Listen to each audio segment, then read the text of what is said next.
লা ইলাহা ইল্লা আনতা সুবহানাকা ইন্নী কুনতু মিনাজ জালিমিন। আমি ঠিকই দোয়াটা পড়তেছিলাম, ভাবতেছিলাম সেনাবাহিনীর কি হবে। স্ক্রিনে ভিডিও দেখছেন, খুবই টেন্সড। এর মাঝখানে আবার ভাবির ফোন আসছে, মুসলিম ভাইয়ের বউয়ের। আমাকে ভাবি দোয়া করো, সেনাবাহিনীর জন্য খুবই খারাপ কিছু ঘটতে যায়। ভাবি হাসে, আরে কি কস, এই দোয়া তো পড়ার কথা গোপালগঞ্জবাসী। আমাকে কি বলো, না পরিস্থিতি এখন আলাদা হয়ে গেছে। দর্শক, আমি যখন এই নিউজটা করছি তখন গোপালগঞ্জের সর্বশেষ আপডেট হচ্ছে সেনাবাহিনীর অভিযান শুরু হয়েছে।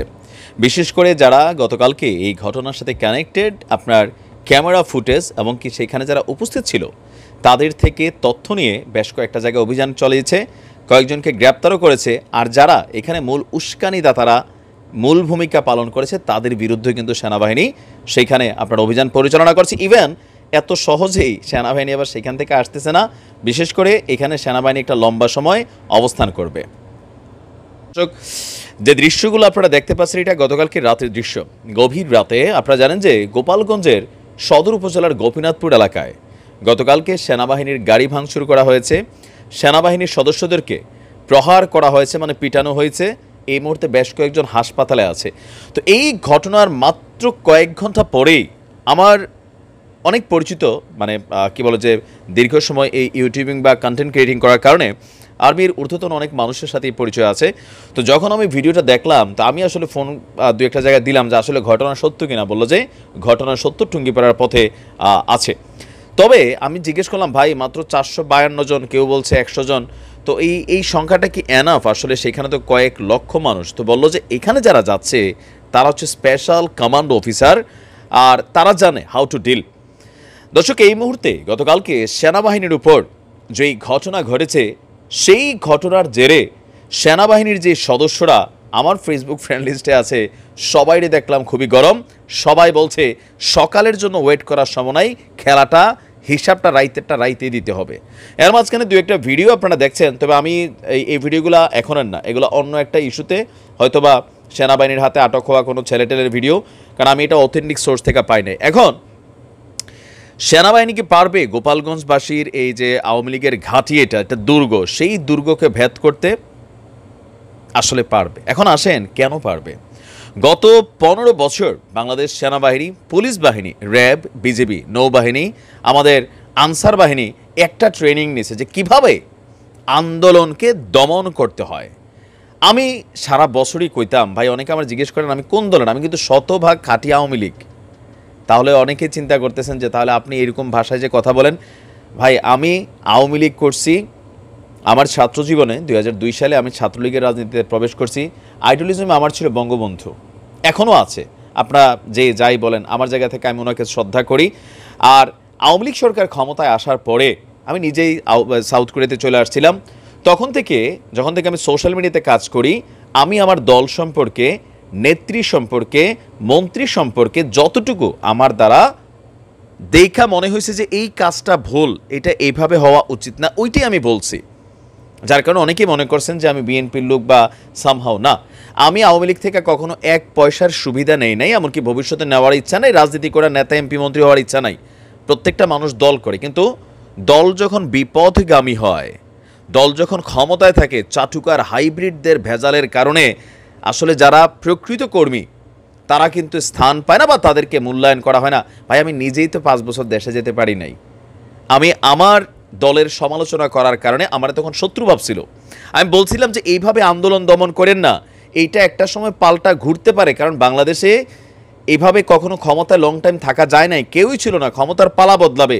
এই পুলিশ, যেই পুলিশ নিয়ে আমাদের স্বরাষ্ট্রমন্ত্রী অথর্ব একটা মন্ত্রী ছিল, কন্টিনিউ কথা বলতো যে না পুলিশ ঠিক করতেছে, সেনাবাহিনী সঠিক ভূমিকা পালন করতেছে। হ্যাঁ, তো আজকে তো এই পুলিশ, এই সেনাবাহিনী জাস্ট হচ্ছে পার্টিটা বদলাইছে। 2 দিন আগেও আমরা দেখেছি এই আন্দোলনের সময় কারফিউ জারি করে আমাদের অসাধু পুলিশরা, অসাধু এপিবিএন সদস্যরা, অসাধু র্যাবের কর্মকর্তারা তারা কিভাবে ঘরে ঘরে ঢুইকা ঠকঠক ঠকঠক করে ডিবির সদস্যরা মানুষকে তুলে আনছে, গুলি করে পাখির মতন মারছে। তখনও বলছি ভাই রে, পরিস্থিতি যদি বদলায় যায়, আজকে গোপালগঞ্জবাসীর ঘরে ঘরে গিয়া ঠকঠক আওয়াজ হচ্ছে না। আমার খারাপ লাগতেছে না, কেন জানেন? কারণ এগুলা যারা ভুল পথে এই বাহিনীটাকে পরিচালিত করছে, এটার আজকের রেজাল্ট হচ্ছে এটা। আজকে 4 দিন আগে এখন সেনাবাহিনী যাচ্ছে বাংলাদেশ আওয়ামী লীগের বিভিন্ন পেজ থেকে, আসো ভাতিজা আসো খেলা হবে। আচ্ছা, সেনাবাহিনীর সাথে খেলবেন আপনার মনে হয়? যে এপিসিগুলো নিয়ে গেছে এগুলো কি দিয়ে পরিপূর্ণ জানেন? প্ল্যান এ বি সি আর্মির কমান্ডোরা সেখানে ঢুকছে। আজকে রাত্রে গোপালগঞ্জের সাধারণ মানুষগুলো বিপদে পড়বে। আমি মনে করি যে সাধারণ মানুষদের উপরে আসলে যারা এখানে অপরাধী, তারা এখানে যারা ক্রাইম করছে তাদেরকে সাজা দিয়েন। কারণ গণতান্ত্রিক দেশ, সবাই আমরা প্রতিটা দলের সমর্থক আছি, কর্মী আছি, কিন্তু যারা দলের নাম ব্যবহার করে অথবা দলের জন্য সন্ত্রাসী কর্মকাণ্ড করে, পুলিশের গাড়িতে আগুন দেয়, সেনাবাহিনীর গাড়িতে আগুন দেয়, ভাঙচুর করে, আঘাত করে, পাথর চড়ে, তাদেরকে অবশ্যই শাস্তির আওতায় আনতে হবে। এবার তারা আমার দলের যেই অসাধুরা এখানে যারা মাঠে নামছে সবাই কিন্তু ওই রকম না। এখন স্বাভাবিক গোপালগঞ্জ শেখ হাসিনার ঘাঁটি, তো এলাকার মাটি গাছের পাতা সবাই তারে ভালোবাসে, এটা খুবই সিম্পল একটা বিষয়। তো এখানে অনেক মানুষ নামছে, কিন্তু অপকর্মটা কিন্তু ঘটাইছে। আপনি খোঁজ নিলে দেখবেন যে কিছু টোকাই, কথিত ছাত্রলীগ যুবলীগ অথবা কিছু ছেসরা, এগুলোই কিন্তু এই ঘটনা ঘটাইছে। তো এদেরকে পানিশমেন্ট দিতে হবে। আজকে আমি যতটুকু তথ্য পেলাম যে গোপালগঞ্জে এইভাবে একটা সার্কেলের মধ্যে আইনশৃঙ্খলা বাহিনী ঢুকাচ্ছে, সার্কেলের ভিতরে। তো সেইখান থেকে সেনাবাহিনীর যেই ভূমিকা বা যে স্পিড আমি দেখছি, যে পরিমাণে এপিসি নিয়ে ঢুকছে, গাড়ি টাড়ি নিয়ে ঢুকছে, সেনাবাহিনীর সদস্যদের মধ্যে যে চার্জ আপ মেন্টালিটি আছে, বদলা নিতে হবে না। আপনারা বদলা নিতে যাইতে পারেন না, যারা অপরাধী এদের বদলা নেবেন, কিন্তু সবাইকে যেন ডিস্টারবেন্স করা না হয়। কারণ দেখেন, এখানে যে কোনো একটা আন্দোলন যখন হয়, একটা মিছিল হয়, মিটিং হয়, সেখানে অনেক মানুষ তাদেরকে যাইতে বাধ্য করা হয়, তাই না? কারণ এই মুহূর্তে ওই এলাকায় যারা বসবাস করে, অনেকে হয়তো পরিস্থিতি ভয়াবহ সারা বাংলাদেশে দেখছে, তো অনেকে হয়তো যাইতে চায় না, কিন্তু তাদেরকে হয়তো এখানে নেওয়া হয়েছে। কেউ ভালোবাসেও গেছে, নেত্রীরে ভালোবাসে, ভালোবাসতেই পারে। আপনি বেগম খালেদা জিয়ারে ভালোবাসেন, আরেকজনে বাসেন, আমরাও আমাদের নেত্রীরে ভালোবাসতে পারে, অনেকেই গেছে সেখানে। কিন্তু যারা সহিংসতা ঘটাইছে তাদের বিরুদ্ধেই ব্যবস্থাটা নেওয়া দরকার। দৃষ্টান্তমূলক পানিশমেন্ট এমনভাবে নেওয়া দরকার যেন আগামী দিনে আওয়ামী লীগের শিক্ষা হয়। আমি বারবার বলি, এই ধাক্কাটা আওয়ামী লীগের জন্য দরকার ছিল, তবে এইভাবে হবে সেটা আমিও ভাবি নাই। কেন দরকার ছিল?